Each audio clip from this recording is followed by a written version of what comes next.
আসসালামু আলাইকুম প্রিয় দর্শক, অন্যমঞ্চের আলাপচারিতায় আপনাদের সকলকে আমন্ত্রণ জানাচ্ছি। হাওয়া গরম হচ্ছে, জ্যৈষ্ঠ মাস সবে শুরু, বর্ষা নামতে এখনো বেশ বাকি।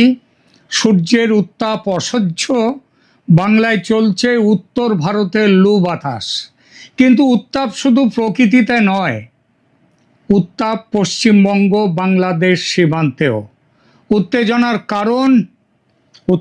কারণ ভারতে বসবাসকারী অবৈধ বাংলাদেশিদের বাংলাদেশে ফেরত পাঠানো নিয়ে। পশ্চিমবঙ্গে মমতা ব্যানার্জির সরকার এই ফেরত পাঠানোর প্রক্রিয়া নানান ছুতোয় আটকে রেখেছিল। অনুপ্রবেশকারীদের প্রতি ভালোবাসায় নয়, তাদের ভোটে ক্ষমতায় টিকে থাকবে বলে। মমতা সরকার এখন বিদায় নিয়েছে। মাত্র এই 9 তারিখে মে মাসের 9 তারিখে নতুন সরকার শপথ নিয়েছে। সে জায়গায় ক্ষমতায় এসেছে শুভেন্দু অধিকারীর নেতৃত্বে বিজেপি সরকার।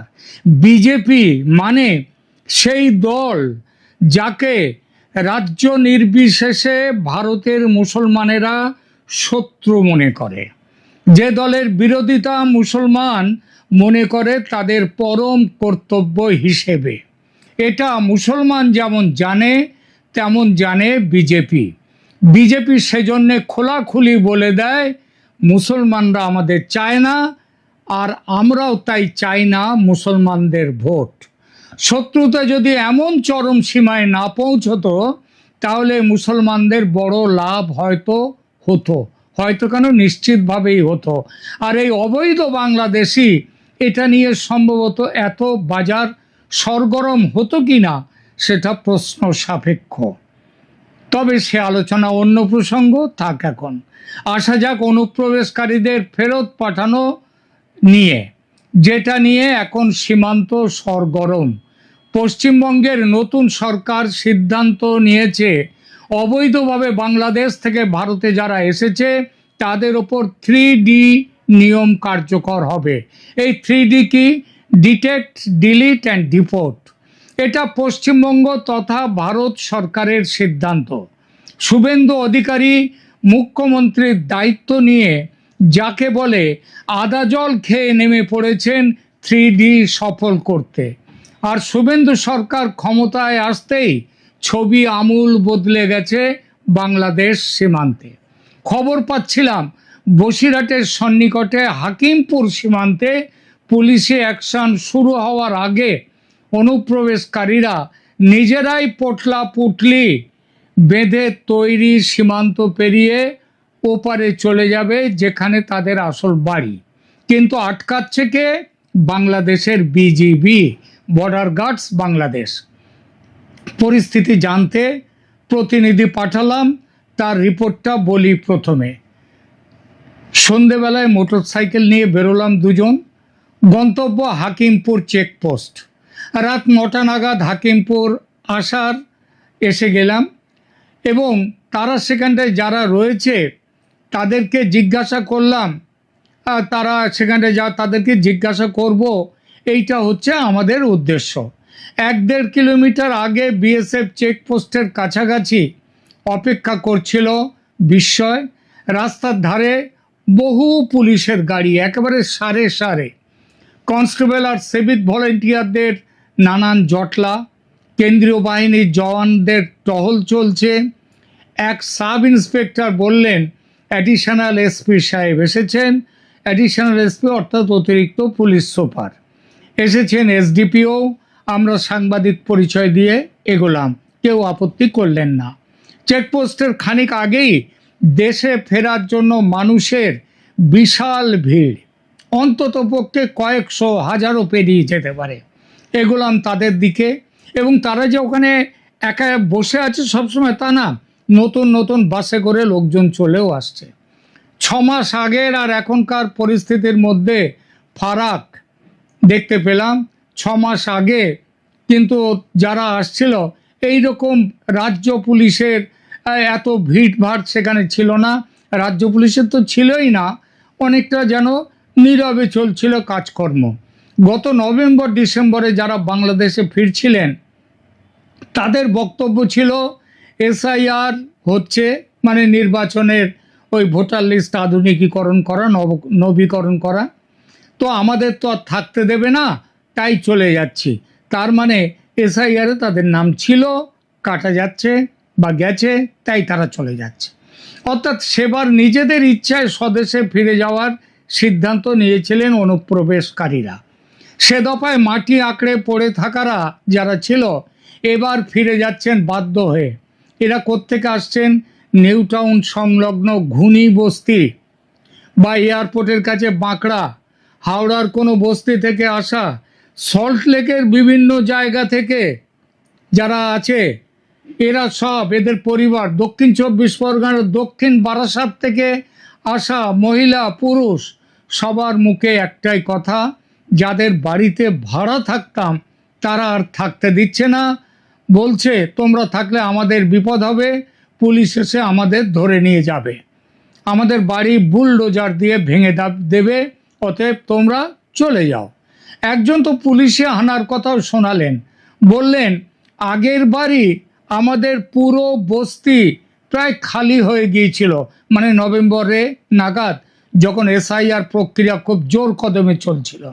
শুধু আমরা 20-22 ঘর রয়ে গিয়েছিলাম, কিন্তু তারপরে আগুন লেগে পুরো বস্তি পুড়ে গেল। পাশের পাড়াগুলোয় ভাড়া নিয়ে থাকতে শুরু করলাম, কিন্তু সরকার বদলে যাওয়ার পর মাঝে মধ্যেই পুলিশ আসছিল, ভয়ে রাতে বাড়িতে থাকতে পারছিলাম না। আর যাদের বাড়িওয়ালারাও বলল আর একদিনও থাকা যাবে না, এখনই চলে যাও। প্রায় একই কথা সবার মুখে। চেকপোস্টের দিকে এগোলাম। চেকপোস্টের কাছে গিয়ে দেখি অতিরিক্ত পুলিশ সুপার, এসডিও এরা সব চেকপোস্টের গেট পারাপার করছেন। ব্যস্ত পদক্ষেপে একবার বিএসএফ চৌকির দিকে যাচ্ছেন, আবার ফিরে আসছেন। মাস 6 আগে যখন এসেছিলাম এই হাকিমপুরে একবার, তখন পুলিশি তৎপরতার এই ছবি দেখিনি। বিএসএফ চেকপোস্টের বাইরে তখনও এরকমই ছিল, হয়তোবা খানিকটা বেশি ভিড় ছিল সেখানে। এসআইআর আবহে তখন ভারত ছেড়ে বাংলাদেশে ফেরা শুরু হয়ে গিয়েছিল। পরিস্থিতি সামাল দিতে হিমশিম খাচ্ছিল বিএসএফ, কিন্তু তাদের সাহায্য করার জন্যে কোনো মমতা জমানার কোনো পুলিশ, রাজ্য পুলিশ আশেপাশে কোথাও ছিল না। বার্তাটা পরিষ্কার, মমতা এদেরকে রাখতে চাইছিলেন। এবার বিএসএফ পুলিশ যাকে বলে একেবারে কাঁধে কাঁধ মিলিয়ে কাজ করছে। আর এবারের পুশব্যাক পদ্ধতিও বদলে গিয়েছে। আগে যারা বাংলাদেশে ফিরে যাচ্ছিলেন তাদের সীমান্ত পার করানোর পুরো প্রক্রিয়া বিএসএফের হাত দিয়েই হচ্ছিল। তখন হাকিমপুর চেকপোস্টের বাইরে ভিড় জমানো অনুপ্রবেশকারীদের ভাগে ভাগে চেকপোস্টের ভেতরে ডাকা হচ্ছিল। তাদের বাংলাদেশি নথি পরীক্ষা করে নাম ঠিকানা নথিভুক্ত করা হচ্ছিল। তারপর একজনকে 50, 60, 70, 80, 100 জন করে করে পাঠিয়ে দেওয়া হচ্ছিল সীমান্তের নিকটবর্তী বিএসএফ ক্যাম্পে। সেখানে তাদের নাম ঠিকানা বাংলাদেশের সীমান্তরক্ষী বাহিনী বিজিবির হাতে তুলে দেওয়া হচ্ছিল। তালিকা যাচাইয়ের পর বিজিবির তরফে সবুজ সংকেত দেওয়া হলে বিএসএফ ক্যাম্পে তাদের অপেক্ষারতদের তুলে দেওয়া হচ্ছিল বিজিবির হাতে। এবার পদ্ধতি বদলে গেছে। এবার হাকিমপুর সীমান্তে যারা ভিড় করেছেন তাদের অনেকেরই প্রশ্ন, বিএসএফ চেকপোস্টে নাম নথিভুক্ত করার পর কোথায় নিয়ে যাওয়া হবে? এবার আর সরাসরি সীমান্তের দিকে নিয়ে যাওয়া হচ্ছে না শুনে তাদের আশঙ্কা, তাহলে কি তাদের গ্রেপ্তার করা হবে? তাদের কি সেই ডিটেনশন ক্যাম্প, যার পশ্চিমবাংলায় নাম হয়েছে, যাদেরকে নাম হয়েছে হোল্ডিং সেন্টার, সেখানে কি তাদের গ্রেপ্তার করে রাখা হবে? কিন্তু ভিড়ের মধ্যে থেকেই আবার কেউ কেউ বলছে না না, গ্রেপ্তার হবে কেন? সিধা শুভেন্দু অধিকারী তো বলেছেন কাউকে আটকাবো না, কাউকে বসিয়ে বসিয়ে খাওয়াবো না, যারা চলে যেতে চায় তাদের চলে যেতে দেওয়া হবে। তাহলে হোল্ডিং সেন্টার কেন? কারণটা হচ্ছে কি, কদিন থাকতে হবে সেখানে, থাকা খাওয়া ঠিকঠাক মিলছে তো, তাদের নামে মামলা হবে না তো? চিন্তান্বিত মুখ নিয়ে এমন নানান প্রশ্ন নানাজনের।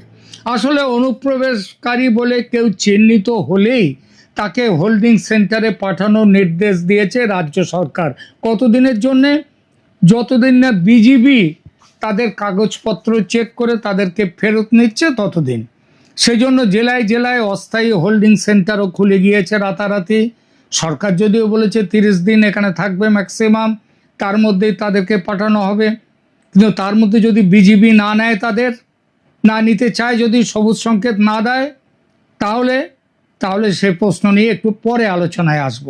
অতএব গত 4-5 দিন ধরে যারা হাকিমপুর চেকপোস্টের বাইরে এসে জড়ো হচ্ছেন, তাদের বাংলাদেশি নথি, ভারতীয় নথি এখানে জমা থেকে যাচ্ছে, আর বাংলাদেশি নথি বিএসএফ এর পাশাপাশি পুলিশ পরীক্ষা করে দেখছে। তাদের নাম নথিভুক্ত করার পর ওই 100-150 অনুপ্রবেশকারীকে এক একটি করে দলকে বাসে চাপিয়ে পুলিশ দিয়ে নিয়ে যাওয়া হচ্ছে হোল্ডিং সেন্টারে। সেখানে আটকদের থাকা খাওয়ার বন্দোবস্ত করছে স্থানীয় প্রশাসন, পঞ্চায়েত। তারপর বাংলাদেশ থেকে বিএসএফ এর কাছে সবুজ সংকেত এলে হোল্ডিং সেন্টার থেকে আটকদের ফের সীমান্তে আনবে পুলিশ। তাদের সীমান্ত পার করিয়ে বিজিবির হাতে তুলে দেবে বিএসএফ। হাকিমপুরের হেডকোয়ার্টার স্বরূপনগর, সেখানে এখনো পর্যন্ত 3টি হোল্ডিং সেন্টার তৈরি হয়েছে যা জানা গেল। একটি তেঁতুলিয়ার পথের সাথী নামে অতিথিশালায়, তারপর দ্বিতীয়টি হচ্ছে চারঘাট হাই স্কুলের কাছে একটি ফ্লাড সেন্টার, বন্যার সময় যেখানে মানুষ গিয়ে আশ্রয় নেয়। তৃতীয়টি মেদে যাকে বলে এখানকার কথ্য ভাষায়, সেখানকার একটা স্কুলে। সব জায়গাতেই পুলিশ পাহারা। আটকদের স্বাস্থ্য সংক্রান্ত বিষয় দেখভাল করছে আশাকর্মীরা, খতিয়ে দেখছে স্থানীয় মেডিকেল অফিসার। সেখানে তেঁতুলিয়ার হোল্ডিং সেন্টারে খাওয়া দাওয়ার ব্যবস্থা করা হয়েছে বিডিও অফিসের পক্ষ থেকে। চারঘাট হাই স্কুলে, মেদিয়ার স্কুলে রান্নার দায়িত্বে আছে সেখানকার স্কুলের মিড ডে মিলের কর্মীরা। স্বরূপনগর বিডিও অফিস থেকে আসছে জলখাবার। সুতরাং মোটামুটি বলা যায় হোল্ডিং সেন্টারগুলো খাওয়া দাওয়া, পরিষ্কার পরিচ্ছন্নতা, এইসব সমস্ত কিছু দায়িত্ব দেখভাল করছে পঞ্চায়েত। সব মিলিয়ে পাকাপোক্ত ব্যবস্থা। সে নয় হলো, কিন্তু বাংলাদেশ তার নিজের লোকদের ফিরিয়ে নেওয়ার ব্যাপারে কীরকম স্পিডে কাজ করছে? স্পিড প্রায় নেই বললেই হয়। যথাসম্ভব ঝুলিয়ে দাও এই প্রক্রিয়া, এটাই তাদের লাইন অফ অ্যাকশন। আর বাংলাদেশ সরকারের নির্দেশে বর্ডার গার্ডস বাংলাদেশ একেবারে সরাসরি প্রচারে নেমে পড়েছে এই ফেরত দেয়ার বিরুদ্ধে।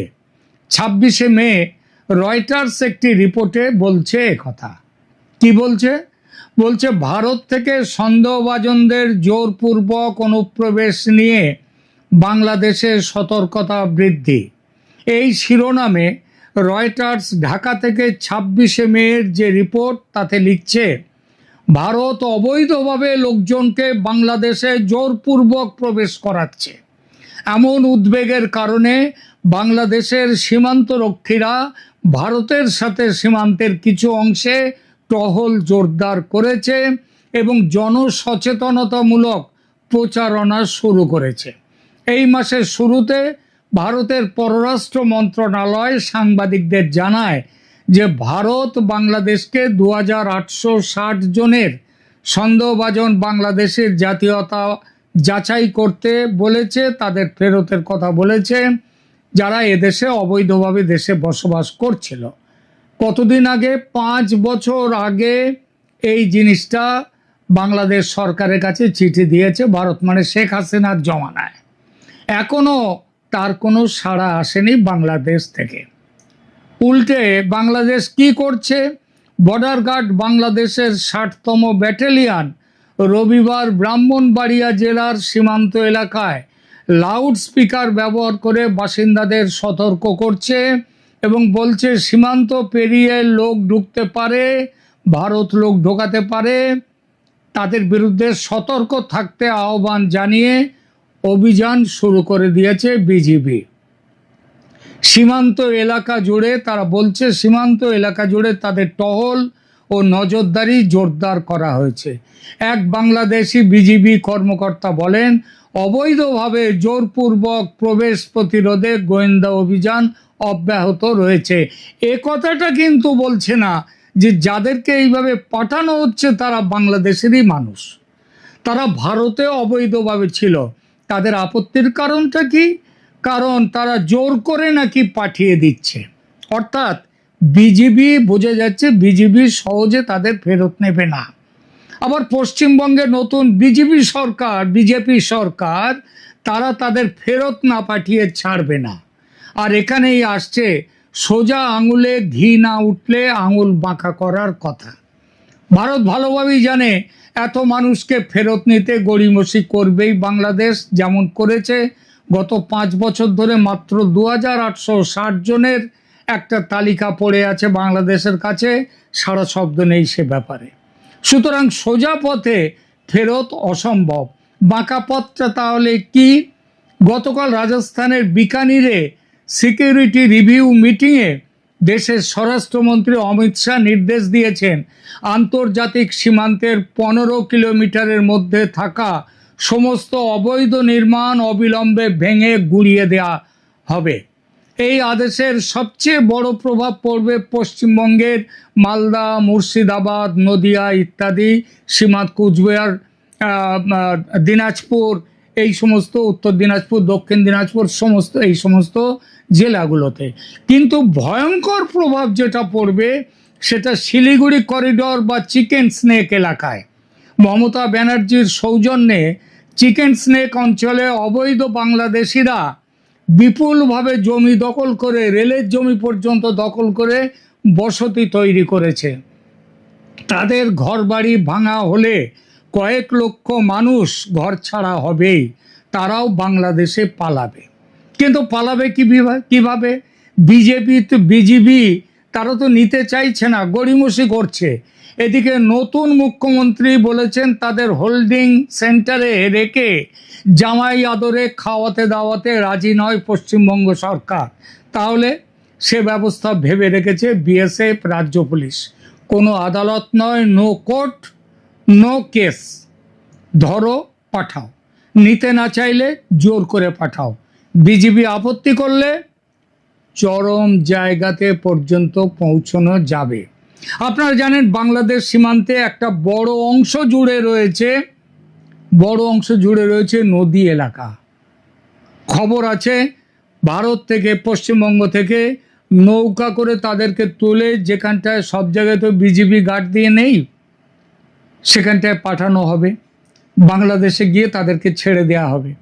কোনো কোনো জায়গায় এমনও হতে পারে নদীর মধ্যে ফেলে দেওয়া হবে, যাও সাঁতার দিয়ে ওপারে চলে যাও, এমনও করা হতে পারে। মোদ্দা কথাটা, ভারত এবং পশ্চিমবঙ্গ সরকার তো বটে, ভারত সরকার সিদ্ধান্ত নিয়েছে আর কোনোভাবে এদেশে এদেরকে রাখা হবে না, অবৈধদের রাখা হবে না। এরপরেও যদি বাংলাদেশ তারা যদি বড় কিছু করতে চায়, ওই যে বললাম সীমান্ত সরগরম, বাতাসে বারুদ। ভারত কিন্তু বারুদ নিয়েও তৈরি। অর্থাৎ প্রয়োজন হলে ভারত সামরিক শক্তি প্রয়োগ করে তাদেরকে পাঠাবে। তারপরেও যদি ফিরে আসতে চায়, তার মানে এই লোকগুলো, এদের অবস্থা বুঝুন। এটা হচ্ছে তারা যেন একেবারে সেই এর কাঠি হয়ে গেছে, সেই বলে না যে তাঁতের কাঠি, যে একবার এদিকে মারছে ওদিকে যাচ্ছে, ওদিকে যাচ্ছে এদিকে মারছে, এদিকে যাচ্ছে ওদিকে যাচ্ছে, ঠিক সেই জিনিস চলছে। তাদের এই অবস্থা হবে। তারা কারা? তারা বাংলাদেশেরই মানুষ।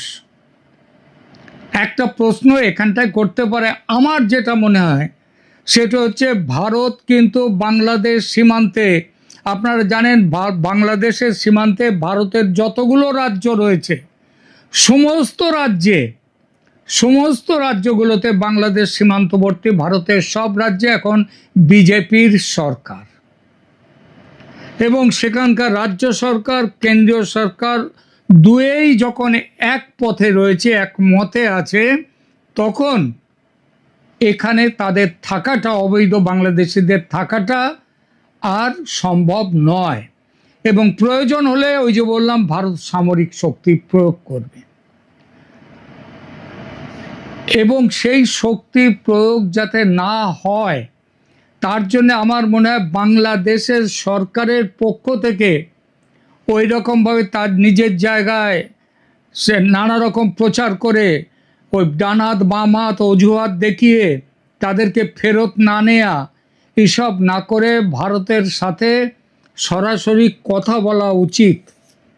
আমি এর আগে বলেছি 2001 সালে অটল বিহারী বাজপেয়ী সরকারের আমলে মাধবগড় বলে কমিটি তৈরি হয়েছিল। সেই কমিটি তৈরি হয়েছিল বিপুল সংখ্যক বাংলাদেশি, 2001 সালেই বিপুল সংখ্যক এই বাংলাদেশিরা যাতে ভারতবর্ষে যাতে এদেরকে ওপারে না পাঠিয়েও যাতে কিছু করা যায় তাদেরকে নিয়ে, সেই চেষ্টার কথা বলেছিল মাধবগড় বলে কমিটি। তারা কি সুপারিশ দিয়েছিল? তারা সুপারিশ দিয়েছিল যে কাজ যখন পাচ্ছে না তারা, তখন তারা এপারে এসে থাকলুক এই ওয়ার্ক পারমিট নিয়ে। যেমন ওয়ার্ক পারমিট নিয়ে বহু বাংলাদেশি রয়েছে আরব দেশগুলোতে, আরও অন্যান্য দেশে, তেমনভাবে ভারতেও থাকবে।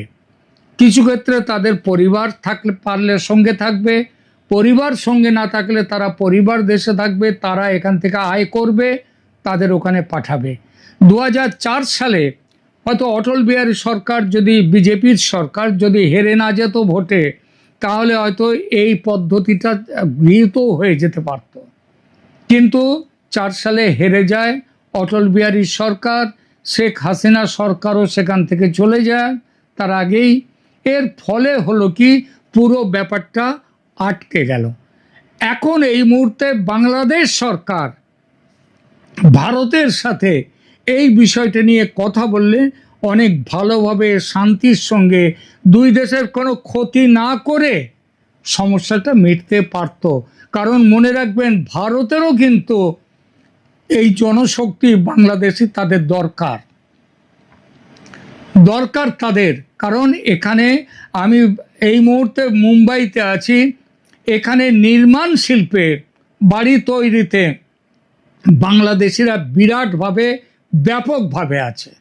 গুজরাটে তারা আছে, সেখানকার ওই রেডিমেড গার্মেন্ট সেক্টরে, এইরকম বিভিন্ন জায়গাতে রয়েছে। আর বাড়ি কাজের লোক, মেড সার্ভেন্ট ইত্যাদি, এখানে তো বাংলাদেশিদের একদম চারদিকে ছড়িয়ে আছে। আমার মনে হয় যে বাংলাদেশ সরকার বিষয়টি নিয়ে ভেবে দেখবেন, ভারত সরকারের সাথে সরাসরি বসে সমস্যার মেটাতে চেষ্টা করবেন। এখনকার মতো এখানেই রাখছি।